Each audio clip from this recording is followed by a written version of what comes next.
Hello, this is GMLindustries here again with a step-by-step how-to guide for making your very own pocket-sized NomShot snap pistol. Take a good look. If you follow all the steps correctly, this is how your finished blaster will look when you're done.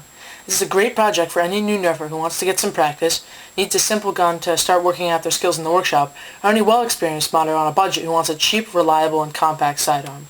For this build you'll need 8 inches of PVC. It's sold in 2-foot increments at Home Depot. 2 1-inch, 1/2-inch PVC bushings, a few feet of CPVC, a CPVC end cap, a 1.5-inch rubber washer, 2 1 1/4-inch metal washers, a bolt that is around 2 inches long and can easily slide through them, and 3 matching nuts for said bolt. You also need a plastic clothespin, a 1.5-inch metal L bracket, a 1/2-inch CPVC T, a Sharpie marker, as well as 5.5 inches of any spring that you choose. I believe there are a few other small things that you may need, so before starting your project, make sure to watch this video in its entirety.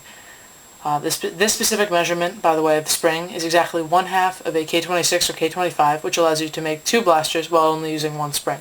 However, you can use other springs.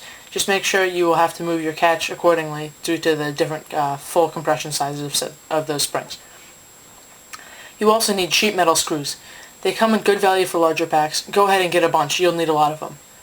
Now cut down your main PVC to 8 inches. This will act as the body of your blaster as well as the plunger tube.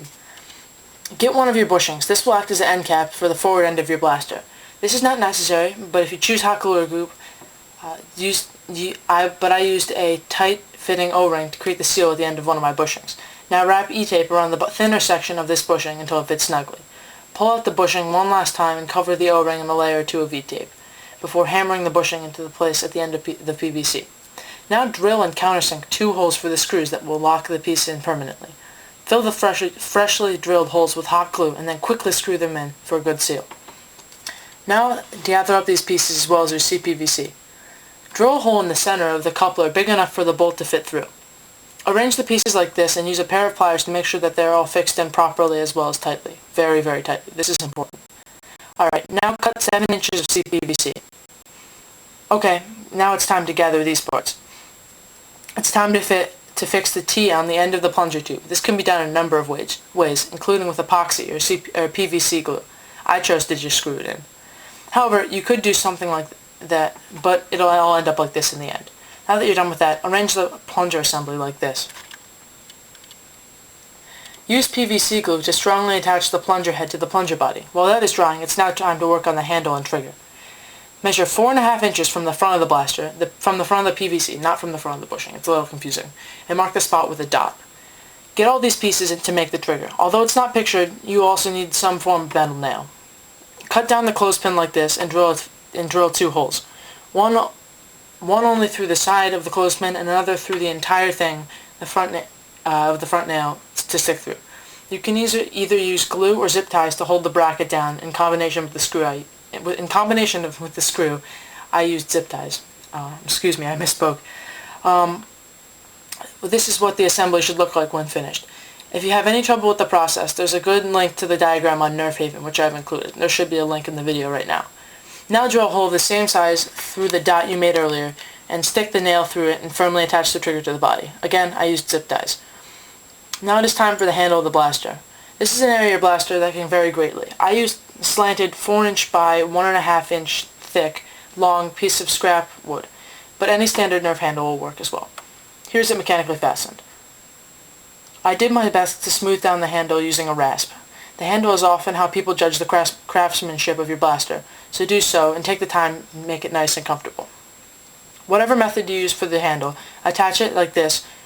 Attach it like in this, as close to the protruding end of the trigger as possible. Just be careful not to move it too close as to limit the movement of the swinging end of the trigger. This will make sense once you have it together. You might have to remove the handle a few times just to get it right. Now with your plunger assembly, it should be dry. It's now time to take the 2 pieces together and jam the dry and probably still stiff plunger rod into your blaster. Now it's because this dry and stiff part will be because of the rubber washer, because it hasn't been used before. Now, that's a problem. I mean, once it's greased up and it's been shot a few times, it should be broken and work fine. But don't worry if it's hard to fit in the first time. If you have some grease, use silicone grease or on safe oil on the plunger head. Some oils degrade the rubber washer again, so you want to make sure that you don't get that kind. If not, you can always use WD-40 or degrading oil, but that will eat away at your rubber washer, and you're going to have to replace it more often than with just silicone grease. Alright, oil and grease can be applied with the plunger head out or dripped in through the nozzle of the blaster with the barrel off. Now that this is done, you should now drill and countersink screw holes in the back of the blaster to attach the rear bushing. You're almost done. All you need now is a barrel. Cut 7 inches of CPVC and sand one end down, just enough so that can be hammered into 1/2 inch PVC, cut to be about 1 inch long. That's how long I did mine. Congratulations, you're now done. Now make yourself another. Literally, after all, you have the exact same length of spring and more than enough 1 1/4 inch PVC left over. The cost of additional parts should just be a few dollars.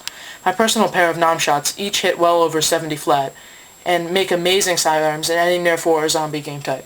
I hope you enjoy the opportunity of making and having your own personal NomShots. If you enjoyed this write-up or want to see more, please rate, comment, and subscribe. Thanks for watching. GML out.